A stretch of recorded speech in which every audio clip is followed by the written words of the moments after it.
Perang Rusia versus Ukraina. Indonesia langsung ambil sikap Presiden Ukraina. Kami akan bela diri.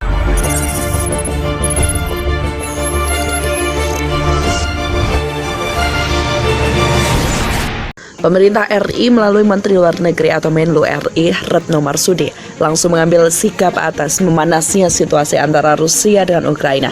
Sebelumnya, Presiden Ukraina Volodymyr Zelensky pada Rabu 16 Februari 2022 mengatakan tidak ada tanda-tanda Rusia menarik pasukannya dari perbatasan, hanya rotasi kecil yang terlihat. Zelensky berkata tidak akan ada bukti Rusia mundur. Kami melihat rotasi kecil, saya tidak akan menyebut rotasi ini sebagai penarikan pasukan oleh Rusia, katanya dalam komentar yang disiarkan televisi. Kami tidak melihat perubahan, Rusia menarik pasukan palsu.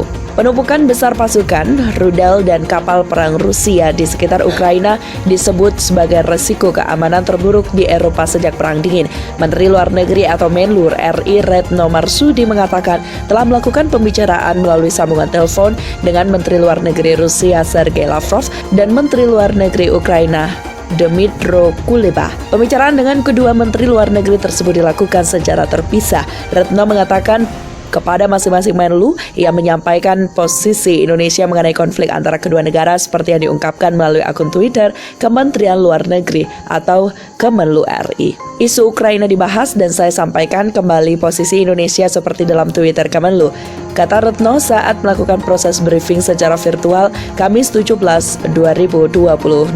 Adapun melalui akun Twitternya, Kemenlu RI menyampaikan Indonesia terus mengikuti dan memberi perhatian terhadap situasi terkini di perbatasan Ukraina dan Rusia.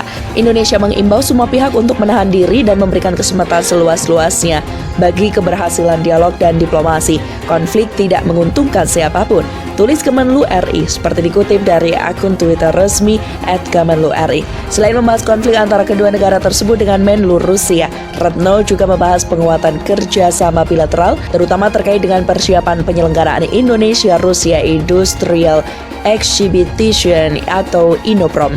Sementara dengan Menlu Ukraina, Retno membahas soal persiapan rencana kunjungan Presiden Ukraina ke Indonesia tahun ini. Selain menguatkan kerjasama politik, kedua negara juga sepakat mengenai memperkuat kerjasama ekonomi, antara lain melalui negosiasi Preferential Trade Agreement atau PTA. Kata Retno sebagaimana dikutip dari Kompas.com. Imbau WNI tunda perjalanan ke Ukraina. Kementerian Luar Negeri RI atau Kemenlu RI juga mengimbau warga Indonesia atau WNI agar tidak melakukan perjalanan dulu ke Ukraina.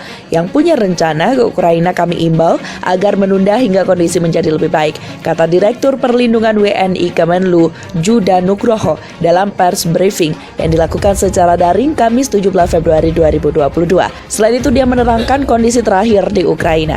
Terdapat informasi tanggal 16 Februari Rusia akan menyerang Ukraina.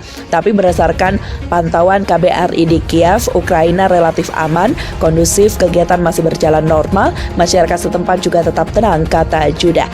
Berdasarkan data KBRI Kiev, saat ini terdapat 138 WNI di Ukraina. WNI tersebut sebagian besar tinggal di Kiev dan sisanya tersebar di beberapa kota. KBRI Kiev pun telah melakukan pertemuan dengan WNI setempat dan kondisi mereka terpantau sehat, aman, dan tetap tenang. Imbauan sudah kita lakukan ke WNI untuk tetap waspada, hati-hati dan melakukan verifikasi atas semua informasi yang didapat dengan sumber-sumber resmi pemerintah dan terus menjalin informasi dengan KBRI Kiev.